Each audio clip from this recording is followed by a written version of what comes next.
राज्यात महानगरपालिका निवडणुकीची रणधुमाळी सुरू झालेली आहे। स्वतः कार्यकर्त्यांसाठी नेते मंडळी आता प्रचारात उतरल्याचं आपल्याला चित्र पाहायला मिळत आहे। जालना महानगरपालिकेची निवडणूक पहिल्यांदाच असल्या कारणाने शिवसेना आमदार अर्जुन खोतकर वार्डात जाऊन मतदारांना आवाहन करतायत। स्वतः आपल्या सोबत ते आहेत। काय सांगाल, दारोदार तुम्ही फिरताय, कसा प्रतिसाद मिळतोय? बहुत सुंदर प्रतिसाद आहे। लोकांनी निवडणूक हातात घेतलेली आहे। आपण बघताय की प्रभाग 1 मध्ये कुठल्या प्रकारचा रिस्पॉन्स या ठिकाणी आहे। ही निवडणूक लोकांनी हातात घेतलेली आहे आणि लोक आता 100% शिवसेनेच्या बाजूने रस्त्यावरती उतरलेले आहेत। 100% शिवसेनेला यश मिळणार आहे। हा प्रतिसाद पाहता विरोधकांना धडकी भरेल आता? हे तुम्ही ठरवा आता काय हे पाहिल्यानंतर काय होईल ते।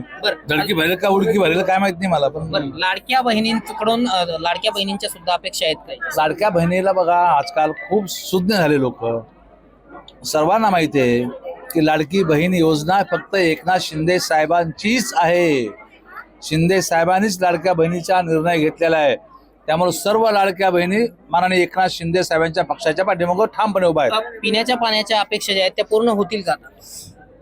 आता होतील का म्हणजे मी अगोदर निवडून आल्यानंतर हा शब्द दिलेला आहे।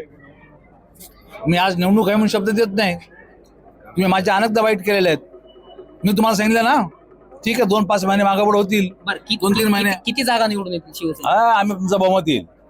तर नक्कीच आपण पाहतो शिवसेना आमदार अर्जुन खोतकर आता प्रचार करताना आपल्याला पाहायला मिळत आहे। प्रचारात त्यांनी आता आघाडी देखील घेतल्याचं चित्र जे आहे ते आपल्याला पाहायला मिळत आहे। रामनाथ ढाकणे, TV9 मराठी, जालना।